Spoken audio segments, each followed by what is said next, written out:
আজ রাত 12টায় গ্যাজেট প্রকাশ। বিকেল 4টায় জরুরি মিটিংয়ে তারেক রহমান ও অর্থমন্ত্রী আমির খসরু মূল বেসিক 20,000 টাকা নির্ধারণ করলেন। তো বন্ধুরা, এই বিষয়টি নিয়ে আজকের এই ভিডিওটিতে বিস্তারিতভাবে আলোচনা করতেছি। তো ভিডিওটি শুরু থেকে শেষ পর্যন্ত মনোযোগ সহকারে দেখার জন্য অনুরোধ রইল। এবং যারা যারা এখন পর্যন্ত আমাদের এই চ্যানেলে নতুন সদস্য রয়েছেন তাদেরকে চ্যানেলটি সাবস্ক্রাইব করে পাশে থেকে বেল আইকনটি অল করে দেওয়ার জন্য অনুরোধ রইল। তো বন্ধুরা, আজ বিকেল 4টায় জরুরি ভিত্তিতে একটি বৈঠক অনুষ্ঠিত হয়েছে। এই বৈঠকে সরকারি চাকরিজীবীদের বেতন বৃদ্ধি সহ বিভিন্ন বিষয়টি সম্পর্কে গভীর আলোচনা করেন সংশ্লিষ্ট মহল। পে কমিশনের চেয়ারম্যান বৈঠকে উপস্থিত থাকায় বেতন বৃদ্ধি গ্যাজেট প্রকাশ আরও সহজ হয়েছে। পে কমিশনের 25 সদস্য স্পষ্ট ভাষায় বলেন, নির্বাচিত প্রধানমন্ত্রী তারেক রহমান সরকারি চাকরিজীবীদের জন্য সহায়কপূর্ণ আলোচনা করেছেন। আমাদেরকে যেভাবে কাজ করতে বলা হয়েছে আমরা ঠিকই ইতিমধ্যে সকল কাজ সম্পন্ন করেছি।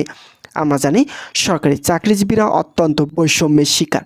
সমগ্র বাংলাদেশ সরকারি চাকরিজীবীরা দক্ষিণ এশিয়ায় প্রায় সংখ্যক দেশের চাকরিজীবীদের তুলনায় অত্যাধিক কম হারে বেতন পেয়ে থাকেন।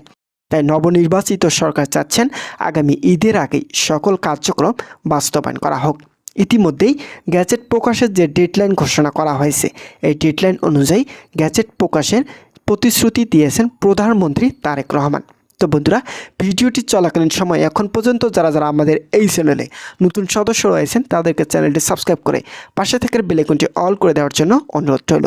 তো বন্ধুরা, ইতিপূর্বেও যেহেতু গ্যাজেট প্রকাশ সম্পর্কে ব্যাপক নেতিবাচক সিদ্ধান্ত জানিয়েছেন বিভিন্ন রাজনৈতিক ব্যক্তিবর্গ, ঠিক একইভাবে আবারও সমালোচনা শুরু হয়েছে। আশা করা যাচ্ছে এই সমালোচনাকে পাশ কাটিয়ে কার্যকর হবে নবম পে স্কেল।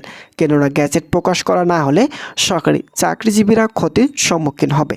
তাই তাদের সকল ধরনের সুযোগ সুবিধা বৃদ্ধি করে নতুন একটি মাপকাঠি তৈরি করেছেন প্রধানমন্ত্রী তারেক রহমান।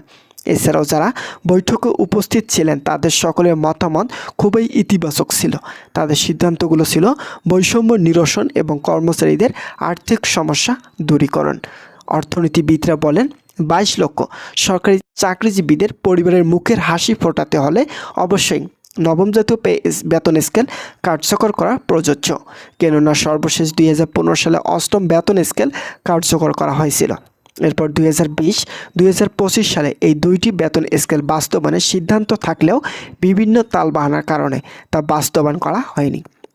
যদিও অন্তর্বর্তীকালীন সরকার 2025 সালে নবম জাতীয় বেতন স্কেল কার্যকরের জন্য চেষ্টা করেছেন, তবে তিনি সফলভাবে কার্যক্রম বাস্তবায়ন করতে ব্যর্থ হয়েছেন। কেননা দেশের মধ্যে অস্থিতিশীল পরিস্থিতি এবং রাজনৈতিক সমস্যা বিরাজমান থাকা সহ নির্বাচনীয় পরিবেশ লক্ষ্য করায় গ্যাজেট প্রকাশের ব্যাপক অনিচ্ছুক তৈরি হয়েছিল। এছাড়াও অনেক মহল থেকে জানা যাচ্ছে যে বিভিন্ন উপদেষ্টা সরকারি চাকরিজীবীদের গ্যাজেট প্রকাশে অনীহা প্রকাশ করেছেন। কেননা তাদের ভাষ্য মতে যদি গ্যাজেট প্রকাশ করা হয় তাহলে বাজার দর ঊর্ধ্বগতি হবে, যা কোনোভাবেই অন্তর্বর্তীকালীন সরকারের পক্ষে সামাল দেওয়া সহজ ছিল না। যার ফলে এটি বাস্তবায়ন না করে নবনির্বাচিত সরকারের হাতে তুলে দিয়েছেন। একজন ঊর্ধ্বতন কর্মকর্তা বলেন, আমরা বেতন বৃদ্ধির বিষয়টি সম্পর্কে দীর্ঘদিন থেকে অবগত। আমরা আশা করছি নবনির্বাচিত সরকার কর্মচারীদের সকল দাবি পূরণ করবেন। যদিও শুধুমাত্র কর্মচারীরাই দাবি পূরণের লক্ষ্যে লড়াই করে যাচ্ছে, তবে এটা একমাত্র কর্মচারীদের জন্যই নয়, এগুলো থাকবে বাংলাদেশের 22 লক্ষ সরকারি কর্মকর্তা ও কর্মচারীদের একান্ত যৌক্তিক দাবি। তাই কর্মচারী ফোরামের একাধিক সদস্যরা স্পষ্ট ভাষায় বার্তা দিয়েছেন, যদি আগামী ঈদের আগে গ্যাজেট প্রকাশ করা না হয় তাহলে কঠোর কর্মসূচি সহ পরিস্থিতি অস্বাভাবিক হয়ে গড়ে তোলা হবে। তো বন্ধুরা, যারা যারা সরকারি চাকরিজীবী এবং কর্মচারী রয়েছেন তাদের জন্য শুভকামনা রইল। তারা পরবর্তী আপডেট পেতে এখনই আমাদের এই চ্যানেলটি সাবস্ক্রাইব করে পাশে থাকা বেল আইকনটি অল করে রাখুন। তো বন্ধুরা, প্রধানমন্ত্রী তারেক রহমান আজকের বৈঠকে বলেন, আমরা মূল বেসিক সর্বনিম্ন 20,000 টাকা নির্ধারণের প্রতিশ্রুতি দিয়েছি।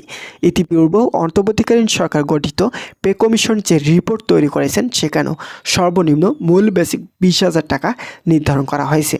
যেহেতু সরকারি কর্মচারীরা এই বিষয়টিকে মেনে নিয়েছেন এবং তারা 20,000 টাকা বেতন বৃদ্ধির দাবিকে সমর্থন করেছেন, শেষ পর্যন্ত পে কমিশনের সঙ্গে নবনির্বাচিত সরকার জরুরি একটি বৈঠকে মূল বেসিক সর্বনিম্ন 20,000 টাকা বহালের নির্দেশ দেন। এছাড়াও কর্মকর্তা কর্মচারীদের যে সকল দাবি এখন পর্যন্ত পূরণ করা হয়নি এবং অনিশ্চয়তার মধ্যে পড়ে গিয়েছে, সেই দাবিগুলো যথাসময়ে পূরণের আশ্বাস দেওয়া হয়েছে।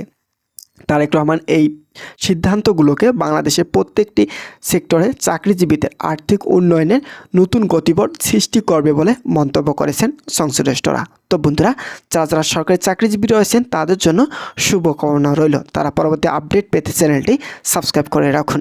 তো বন্ধুরা, নাম অপ্রকাশিত রাখার সত্ত্বে একজন সচিব বলেন, আমরা অন্তর্বর্তীকালীন সরকারের আমল থেকেই কাজ করে যাচ্ছি। সরকারি কর্মচারী ফোরামের সদস্যরা যেভাবে আমাদের দাবিগুলো জানিয়ে আসছেন তাদের সকল দাবি যৌক্তিক ছিল, কিন্তু আর্থিক কিছু সংকটময় পরিস্থিতি থাকায় সেগুলো বাস্তবায়ন হতে কিছুটা সময় বিলম্ব হচ্ছে। তবে সরকারি চাকরিজীবীদের আলটিমেটামের ফলস্বরূপ আশা করা যাচ্ছে আগামী ঈদ উল ফিতরের আগেই নতুন একটি গ্যাজেট প্রকাশ করা হবে।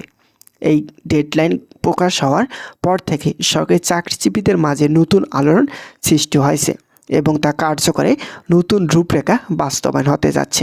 তো বন্ধুরা, আজকের এই ভিডিওটি এই পর্যন্তই ছিল। আশা করছি আজকের এই ভিডিওটি থেকে অনেক উপকৃত পেয়েছেন।